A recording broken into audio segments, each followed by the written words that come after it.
Senior Bowl week is here. JetNation was there live to check it out. Myself and Dylan Tereman down here in Mobile for the week. Kind of let you know what we saw and talk about a story many of you probably heard of the New York Daily News. We'll jump right off with that, Dylan, for anyone who missed it.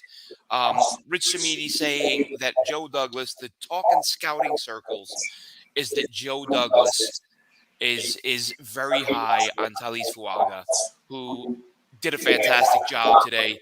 Dylan, what were your thoughts on Fuaga today, and what are your thoughts on this story that Douglas already has him in the crosshairs? Yeah. First off, I do want to say this is a pretty special podcast because not only are we in the same country, we're in the same state, but we're in the same house. For those of you that don't know, Glenn and I have never met before in person, only on Skype or StreamYard doing these shows.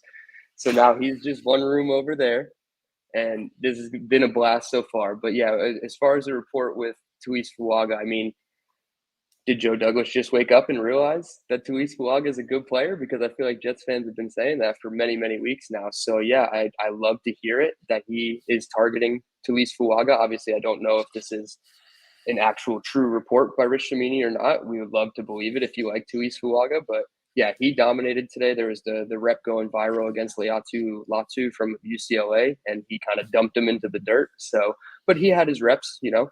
But ultimately, yeah, this is a top 10 prospect, probably one of the highest projected prospects at the Senior Bowl in Yep. totality. So super excited to see him. And if the Jets end up landing him, this is going to be fun because a lot of Jets fans are going to know about him already from everything we've heard. I know Connor Rogers pumps him up as, you know, a true right tackle that the Jets should really be keying in on. And that makes waves. So if the Jets fans know about him and Joe Douglas is finally keying on to him, yeah, this is going to be an exciting draft process.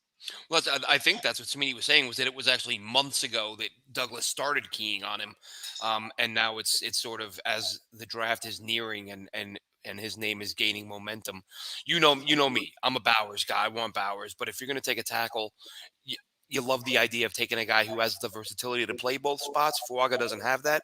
That being said, I would 100% take that guy on my team. I actually tweeted out, I don't know, a month or two ago, after watching him, and he's just a dominant guy. He's a physical presence who and the way I've referred to him, he's just a tone setter. He's that nasty mauler up front who you want. You want your running back to be able to run behind. And we saw it today, just a really good tackle prospect. I thought he was the best guy out there. Guyton from Oklahoma had a good day too. But so people will bounce back and forth who they saw more, and it's an important thing to remember here when you're talking about these players. And I knew it would be the case, having done Jets camp several times. I know what it's like trying to keep an eye on what's happening when you've got 90 players. I think the Senior Bowl's got 130.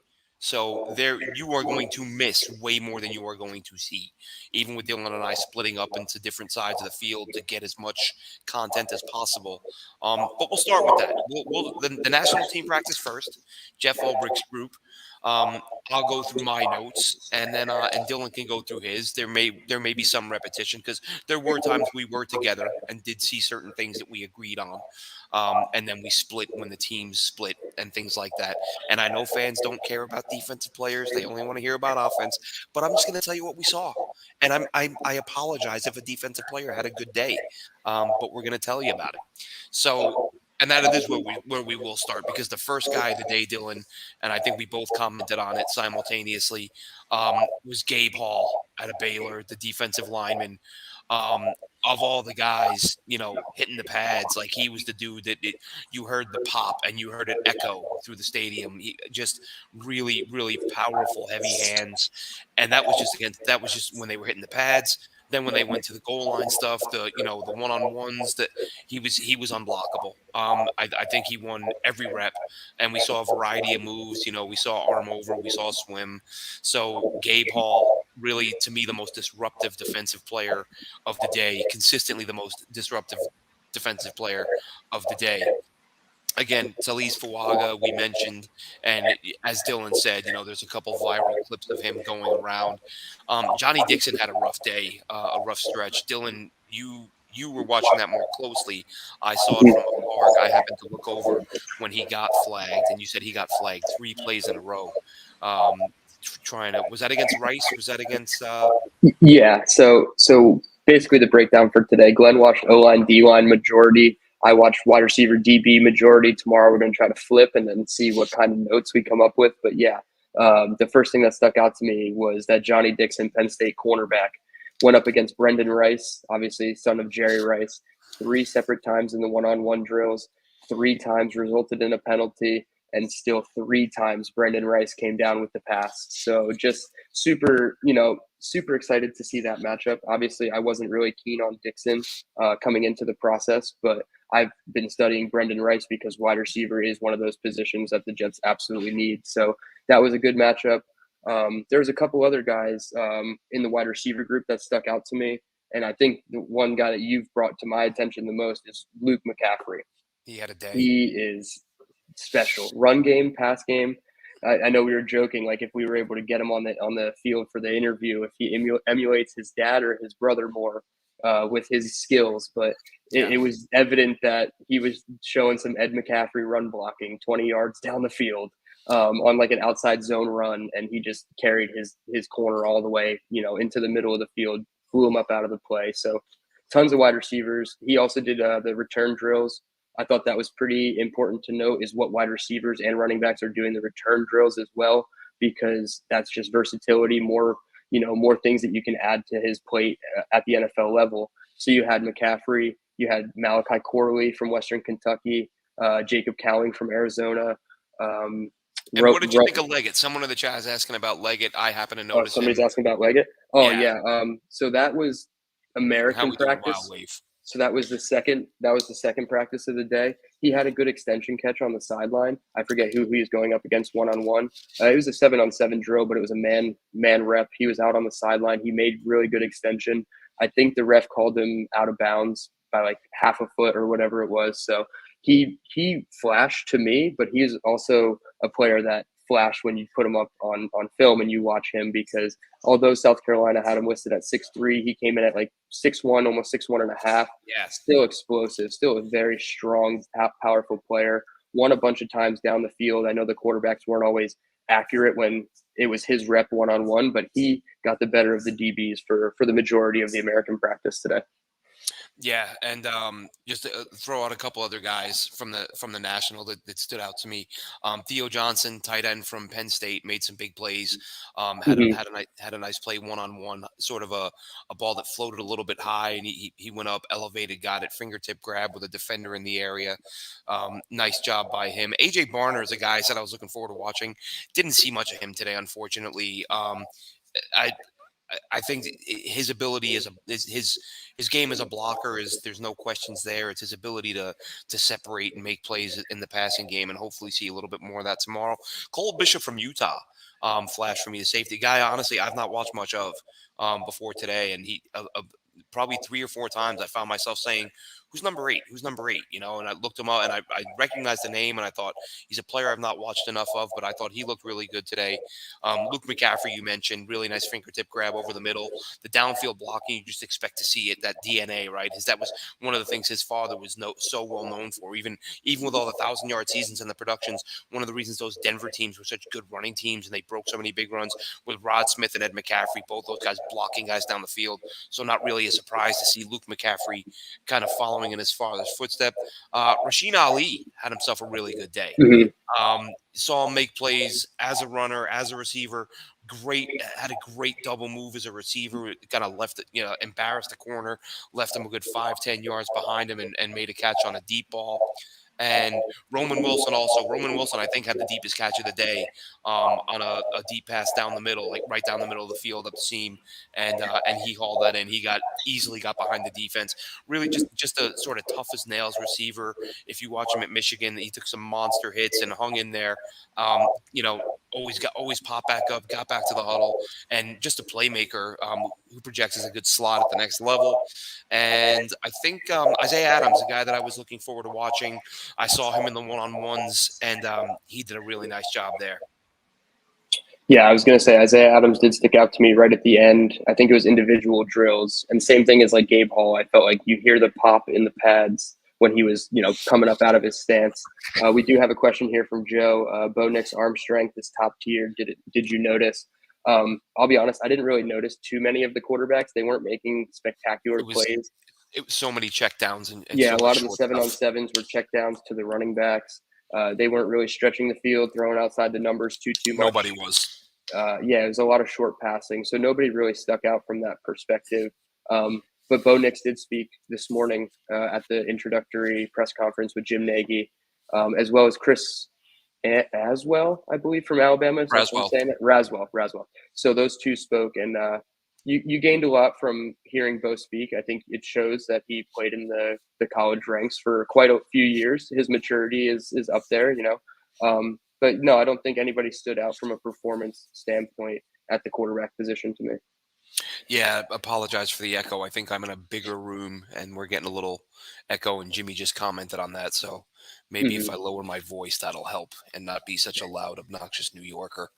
Um, One person we did leave off the list, though, Peyton Wilson, our guy.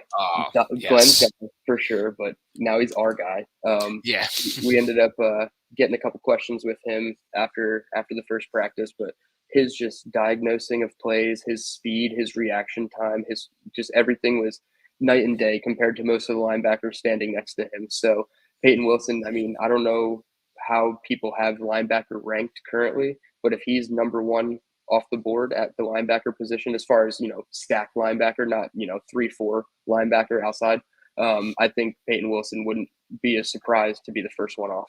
And if late in the day they did flash the numbers on the board for who had the fastest 40 times or the fastest play times, and he was the number two linebacker. I missed who number one was, but Peyton Wilson hit 19, just over 19 miles per hour. Mm-hmm. And look, I said I think he's going to run the fastest 40 at the combine of all the linebackers. Seemed like a sort of humble blue collar work ethic type guy.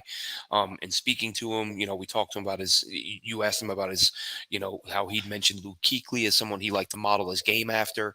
And he talked about having met Kuechly and worked with him a little bit. And, and of course, I mentioned to him his former teammate Drake Thomas being in the league this year. Said he still talks to Thomas on a regular basis because if you watch NC State over the last sort of 3 years, 4 years, because Wilson did miss some time with injury, which gave him interesting perspective, right? He talked about one of the reasons he plays as hard as he does is because you don't know when your last play will be, because he did miss a full season with an injury. But he said that Drake Thomas and Thayer, his brother, who's a receiver. They all played together at NC State, and he just talked about that mentality and how they really do go all out. To me, Wilson's a far more talented player than Thomas. Thomas is good. I liked him coming out, didn't have the physical measurables, ran in the 4.6s or whatever it was, but just gives that all out effort. Wilson talked about the amount of film they watch, 11, 12 hours of film per week. So he does a good job of diagnosing and anticipating what the offense is going to do, which enables him to make plays. And he just said his mindset is if they run 90 plays, I want to get 90 tackles. And I don't like coming off the field. And as I've said before, I've shared the clip a couple times. I think it was against FSU when he chased the running back down from behind. Now he caught him because somebody else got in front of the running back and slowed him down.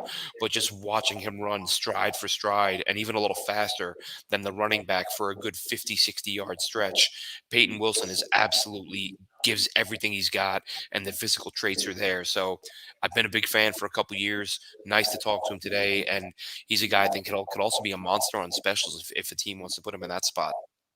Yeah, absolutely. Not to keep jumping around, but another name that did stick out to me, and elite first name, Dylan Laub, running back from New Hampshire. I thought he was just a natural runner through the hole. And I mean, this is a small school guy. Dom C, our buddy Dom C, shout out to him, told me that he is a Long Island native. So that is cool. It cuts down on the moving costs if he was a draft pick for the Jets. But yeah, I thought he was a smooth runner through the hole. He was wearing an awkward, clunky number 40 jersey, so it was kind of weird, but he did stick out a couple times on a few runs. So had to shout out him.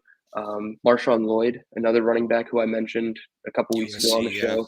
He was pretty good today. So, but I mean, the best USC guy was obviously Brendan Rice here. But I think we need to talk about another offensive lineman who also raised eyebrows as much as Fuaga, and that was Jackson Powers Johnson, the center from Oregon.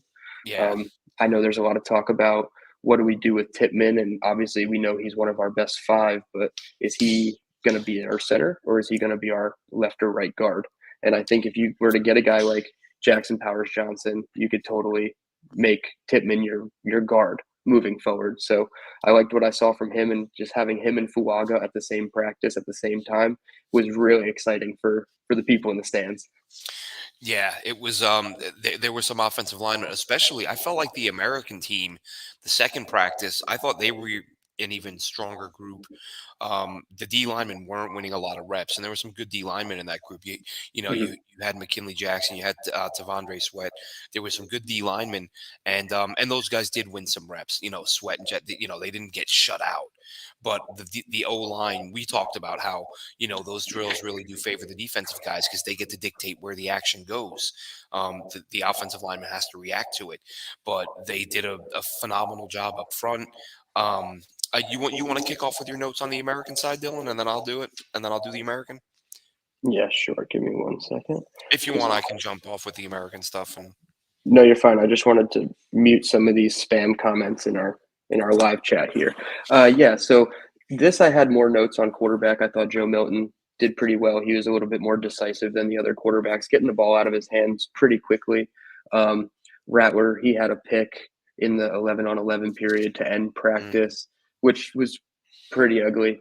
But yeah, I think you mentioned it. His name, Tyler Guyton. He was one of the best offensive tackles on the entire day. And I know we yeah, just raged about Fuaga for a little bit, but Tyler Guyton from Oklahoma absolutely proved himself too. Again, this is another guy who is playing right tackle. I don't know if people have him, listed as somebody who can flip over to the left side, but it doesn't matter. We saw the report from Samini today. The Jets are going to acquire at least two offensive tackles via free agency and or draft. I feel like that's also been known by yeah. Jets fans that That's that needs to that's one of happen. those things they have to like. Yeah, if Nothing we're against Samini, but I don't think any Jets fan needed anyone to tell us that. yeah, and It's nothing against Carter Warren or Max Mitchell, but yeah. they're not guys that we're No. gonna Well, start. I think there's a I think Warren's far more likely than Mitchell. Mhm. Mitchell, I just think is overmatched. Carter Warren, was Yeah, coming back from that injury. But yeah, Guyton, it was funny, typical. As I was watching him, I said, because I said going into this week, Dylan, he was one of the guys I was most looking forward to watching because of the way Oklahoma runs their offense.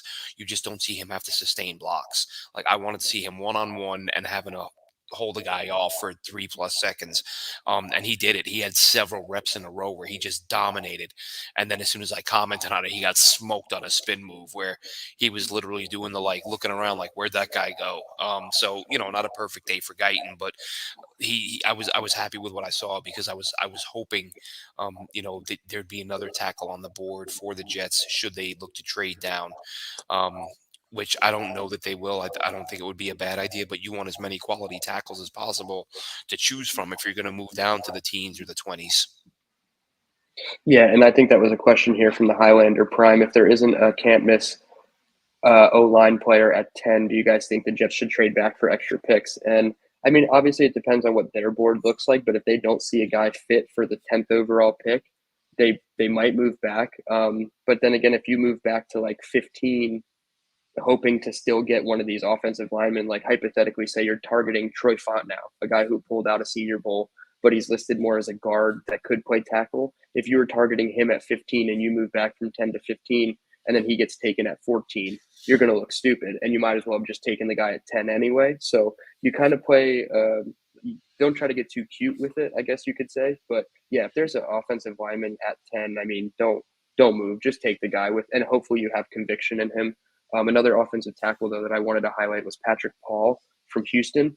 Obviously, not as well known as the Guytons and the Fuagas of the world, but the first thing I wrote was just sheer size. And Huge. then, Like when you see the guy that stands out over all the guys, that's a big dude, and you could see yeah, his helmet like well above everyone else in that sea of linemen.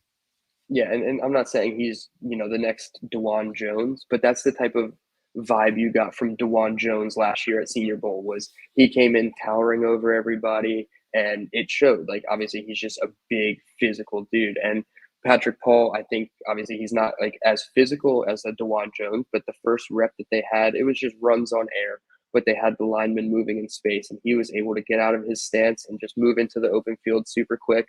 Obviously, again, no defense, so you don't know exactly what he's doing, but he looked fast out of his stance and fast in the open. So if you're running an outside zone scheme, which the Jets like to do, that's the type of stuff that you want from your offensive tackle. So Patrick Paul was another one I wanted to highlight.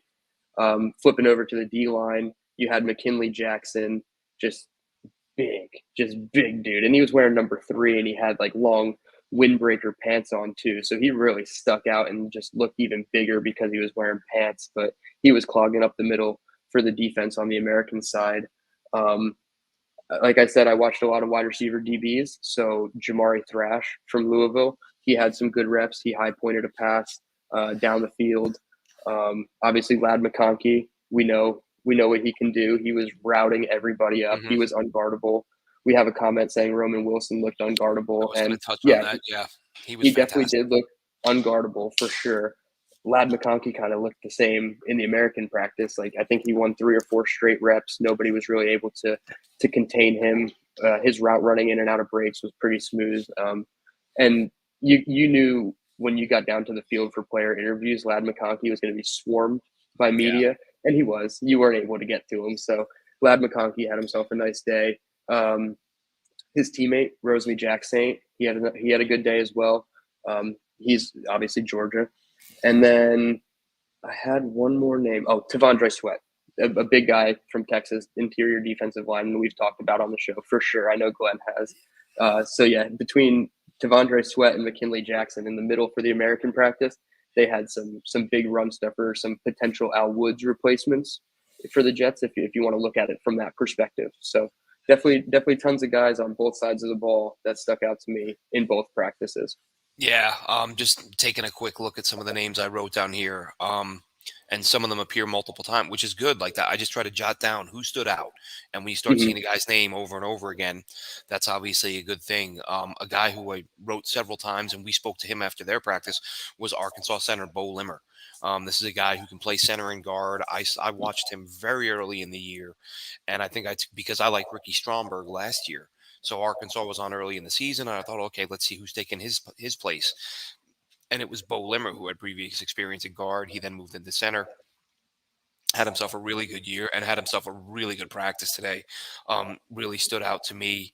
Layden Robinson, another one, a guard from Texas A&M, a bunch of really good reps. You're going to hear me name a bunch of offensive linemen, but that's just kind of how it went. I said to Dom C while we were sitting there, I said, is it my imagination or the offensive linemen winning almost all of these reps? And it was like, yeah, they're just the O linemen are having a good day with the second group. Guyton, who we've already mentioned. Um, Let's see, even Jeremy Flax from Kentucky, who I think has some movement issues. I don't think he's sort of maybe he might be suited for guard. I don't know if he'll play on the outside at the pro level. Not as powerful as you would think. I'm watching him on Kentucky. I see these plays where they're pulling him and he's taking on guys who he outweighs by 50, 60 pounds. And like, he's not blowing them away the way you would expect him to. So I don't know if he's got to get stronger or whatever it is, but he had a really good day today. So give credit where it's due. Let's see who else. Um, Chris Abrams Drain, the cornerback. Mm-hmm. The cornerback had a couple of at least one PBU, and he had some really tight coverage. I think he's probably one of the more underrated corners in this class. McKinley Jackson, I've got down, of course, mentioned him a few times already. Javon Foster, a guy that I've been talking up quite a bit in recent weeks. Just as I keep saying it, SEC, so he's playing top level competition consistently. He's played a million reps. A little bit sloppy at times, a little bit off balance, but looked really good today. Had some reps against some good D linemen. I actually just saw a clip. I don't know who sent it out, but you hear that it was one of those clips that someone sent out and said volume up, because it was at the thunderous collision, and Foster holds his own and just gets upright, gets his hands on the rusher, and doesn't budge. So did a really nice job there. And he had several good reps. Again, Sweat we've mentioned. Let's see, McKinley Jackson we've mentioned. Um, Layden Robinson, see a lot of them, and this is a good thing. Again, these are sort of seeing these names over and over: Layden Robinson, Javon Foster, Javon Foster. Let's see, the Alabama South Alabama quarterback. I don't even remember his name. Carter Bradley. Carter Bradley. I talked to someone about him the other day. I said I haven't watched him yet, and the first time I see him is probably going to be at practice, and it was. And listen, it's practice. It's not full speed. I get it, but all the quarterbacks are under the same conditions.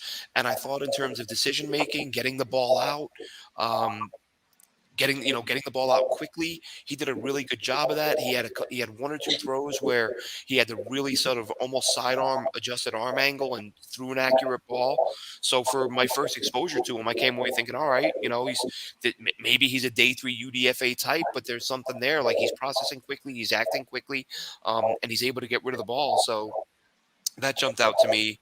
Yeah, I And felt like sorry, before because this is my last one, I got to mention him because he's one of my guys too. Bo Braid, safety from Maryland, had himself a really good day, and one of those players. Kind of, I've said similar things about him and Evan Williams. Williams, I didn't see as much from today, but those two guys, when Williams was at Fresno State and Braid his time in Maryland, I just feel like every time I watch those games, those guys made plays, and you just at some point you say these guys are doing something right. Like they're always impacting the game, and we saw I think an interception from Braid today, or at least I think it was a PBU. He had a PBU, mhm, and he had what would have been a run stop in the backfield because even though they weren't tackling to the ground, they were going hard.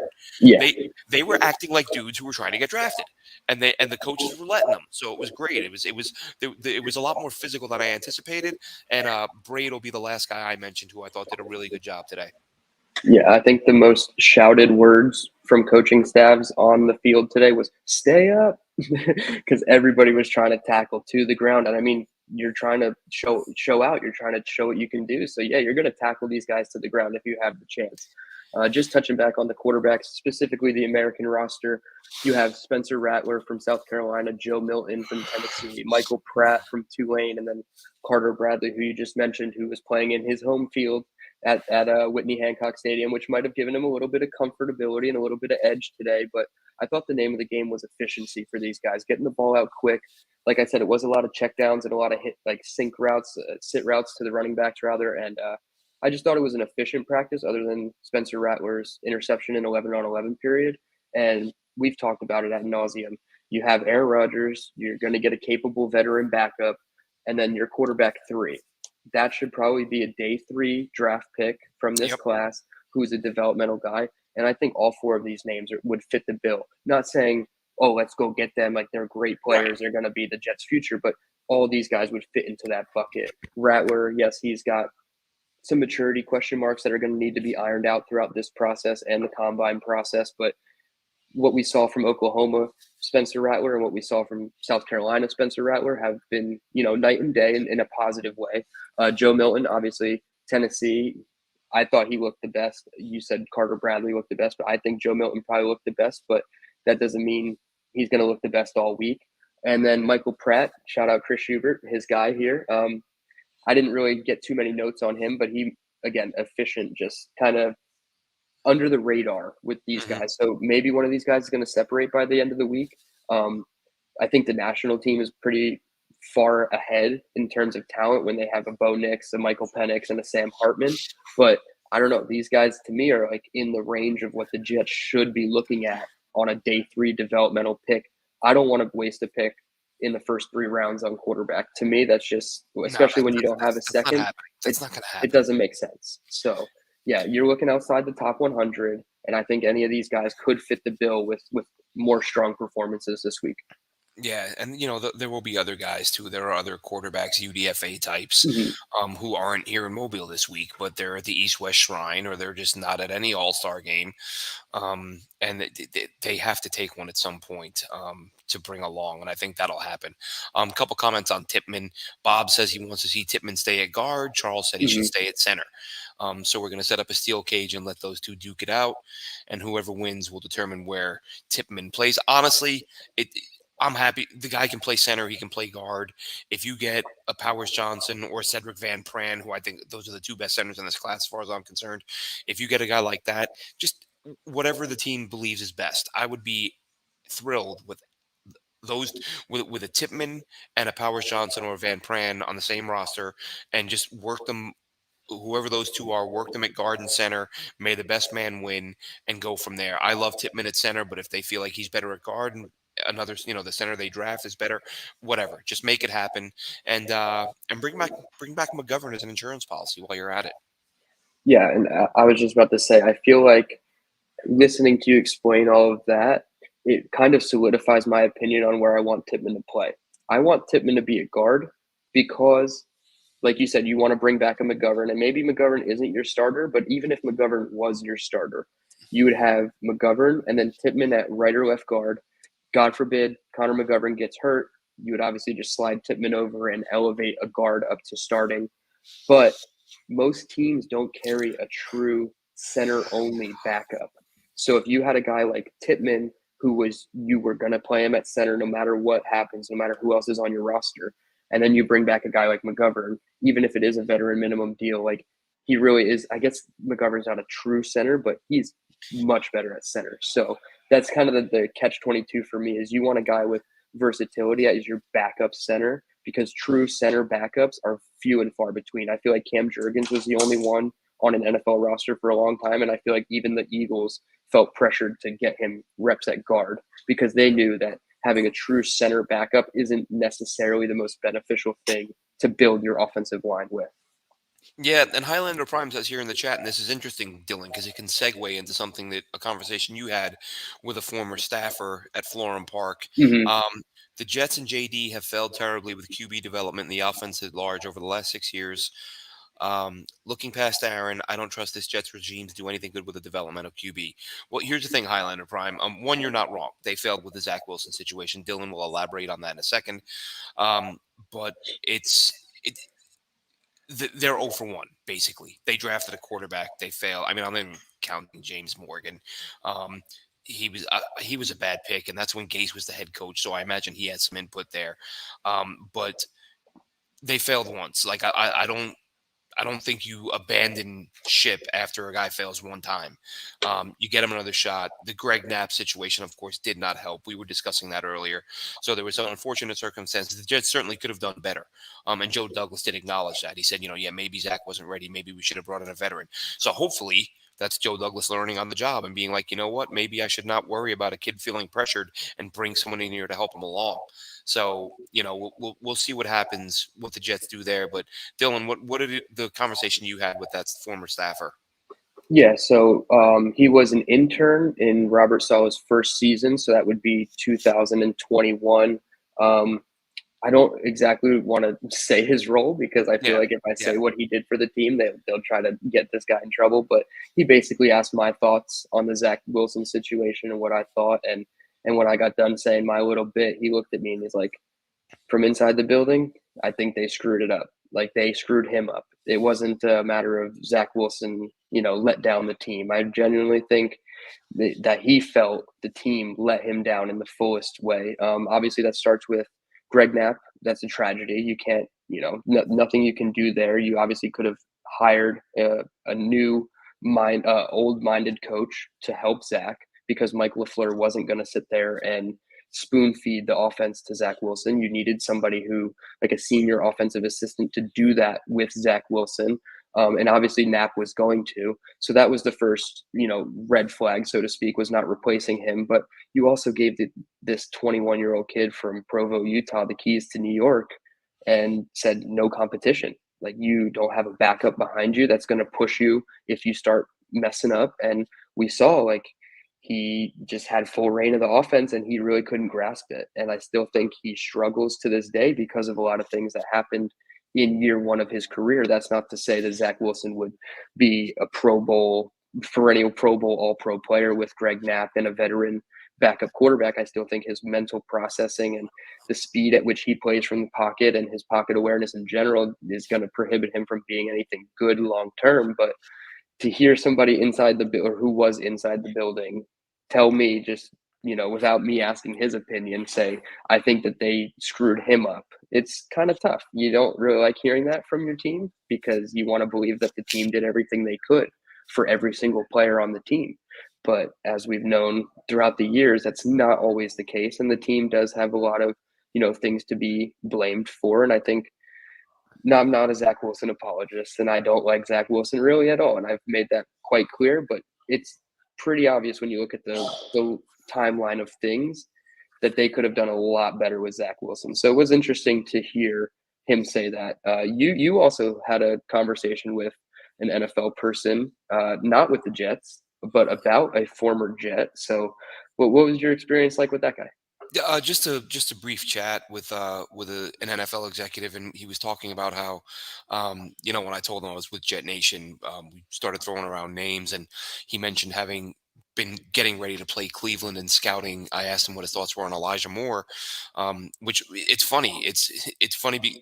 If you think about this, you just talked about Zach, who you didn't like and I liked, and now I'm going to talk about Elijah Moore, who I won't say I didn't, who I soured on him by the time he left, but you were a huge fan. Yes. And I basically said, I didn't start by saying I'm not a big fan of his, but I just said, look, Elijah Moore is a guy who Jets fans, because of the way his time ended here, Jets fans seem to dismiss the fact that he can be a good player, which I think he can, even though I don't think he's a good teammate. And he just kind of shook his head and he was like, look, different guys are gonna perform differently in different situations. And Elijah Moore, if you look at the way he played last year, he's a good player. And I think he got off to a slow start in Cleveland, but it's funny, and we all do this to some degree. I try to police myself and make sure I don't, contradict myself or whatever, but we'll look at Garrett Wilson and we'll say, look at the year he had. And that's so amazing when you consider the fact that he played with four different quarterbacks, this, that, and the other. But then when you say, well, Elijah Moore was before he got hurt was having a really nice season and played with four different quarterbacks. I don't want to hear it. I don't. That's an excuse. I don't want to hear excuses. But we literally just said how impressive Garrett Wilson was because he played with four different quarterbacks, and he's playing with a washed up Joe Flacco. I know he won a couple games. That was a nice story. But Joe Flacco's washed. He's playing with Dorian Thompson Robinson, who I like a lot, but he's still a rookie. Deshaun Watson, who knows if that guy's ever going to be what he was again. So he didn't have a good situation in Cleveland. He did produce before he got hurt. And I think that he's a guy that, again, Jets fans, we do this thing where if we don't like a guy personally, we just assign like, well, he sucks because I don't like him. Well, it doesn't work that way. I'm not an Elijah Moore fan, but Elijah Moore is still a very good football player, and he kind of represents something like another thing Joe Douglas needs to get better at is whoever's doing their background homework, their background checks on these guys, like stop taking guys who are more about themselves than the team, because that's you drafted a very talented player who we should be sitting here talking about him as one of Joe Douglas's best picks, but instead he's a good player on another team who got traded because of poor character.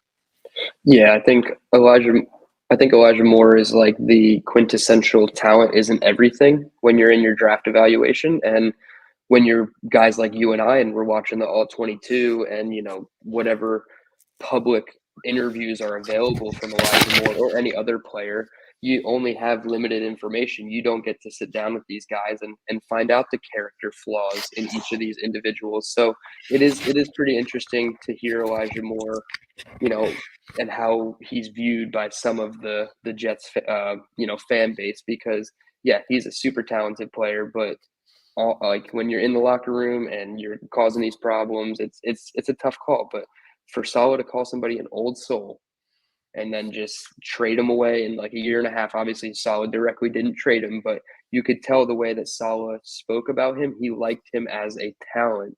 Obviously, the locker room stuff boiled over, but I feel like if you gave him a competent veteran quarterback like Aaron Rodgers, yeah, we'd be sitting here like, look what our two wide receivers, Garrett Wilson and Elijah Moore, could do. And it's unfortunate the way it all unfolds, but yeah, when you have talent that is over clouded by your character, it's going to end that way.